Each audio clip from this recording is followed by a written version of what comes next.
de 7 secondes, le temps des mécaniciens professionnels. 48 secondes 74. Il mérite un tonnerre d'applaudissements.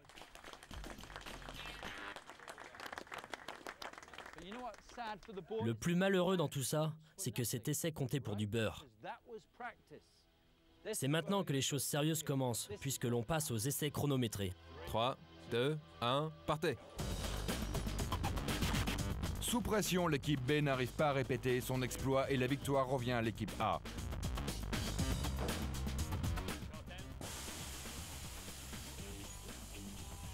Qu'est-ce que vous pouvez être rapide quand vous n'êtes pas sous pression, mais une fois le chrono en route, il n'y a plus personne. Vous avez perdu tous vos moyens une fois le chrono enclenché. Heureusement pour Lars, c'est à son équipe que reviennent les points.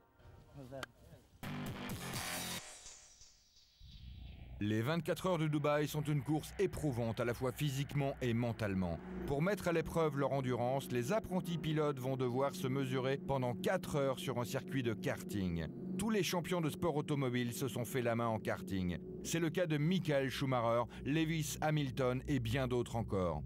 Divisés en 10 équipes, les pilotes ont 45 minutes pour montrer leur savoir-faire. L'équipe pro de Silverstone s'est jointe à eux. Le pilote pro au volant du kart 11 termine 5e derrière 2 apprentis pilotes, ayant une solide expérience en karting.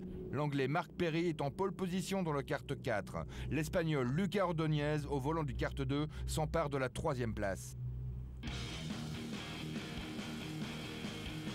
Tous signent un beau départ. Très vite, Mark Perry, Luca Ordóñez et l'équipe pro de Silverstone se détachent du reste du peloton. Mark Perry garde l'avantage sur les premiers tours, mais il est vite talonné par Luca Ordóñez et l'équipe pro. L'anglais Perry perd la première place au 14e tour. Les 3 premiers en lice creusent l'écart avec le reste du peloton. Quelle course! On retrouve en tête le pilote pro, suivi de Luca, suivi de Mark. Ils font une très belle course. Luca au volant du kart 2 et le pilote pro se disputent la première place sur les 40 tours suivants. Je m'appelle Luca Ordóñez, j'ai 23 ans et je suis originaire de Madrid en Espagne. On reconnaît un bon pilote de course à son esprit d'équipe, sa capacité à se concentrer sur la course et son professionnalisme.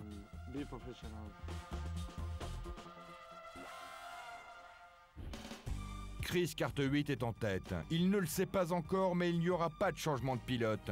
Déshydraté, son coéquipier est déclaré HS. Pas de chance pour lui, mais j'y peux rien. À court de carburant, Chris est forfait. Tu vas devoir finir la course seul. Ton coéquipier est à l'hôpital. Non. Si? Min-Mark fait preuve de professionnalisme en repartant de plus belle, bien déterminé à boucler la course.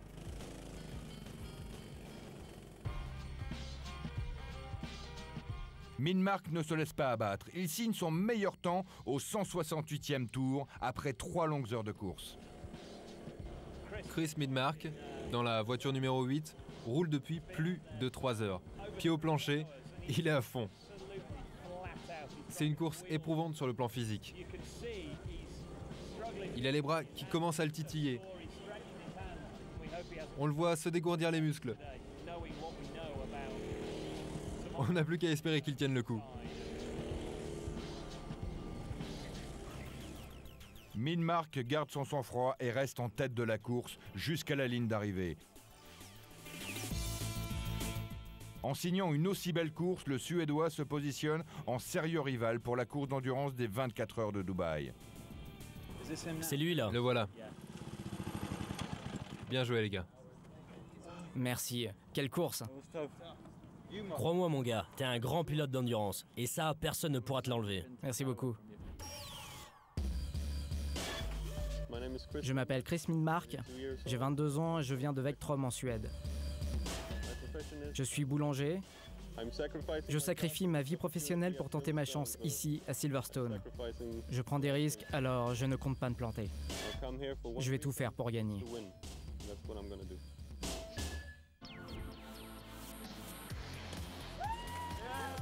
On retrouve au classement général de cette deuxième journée le conducteur de taxi allemand Lars Lohmer en 5e position, derrière l'étudiant espagnol Luca Ordóñez en 4e position.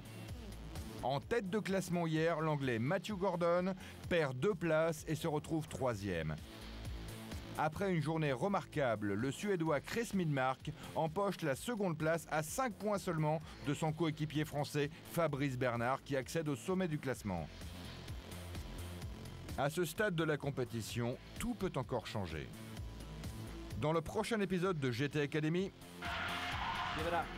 Merci d'applaudir Johnny Herbert. Je suis à bout. On veut passer du virtuel à la réalité.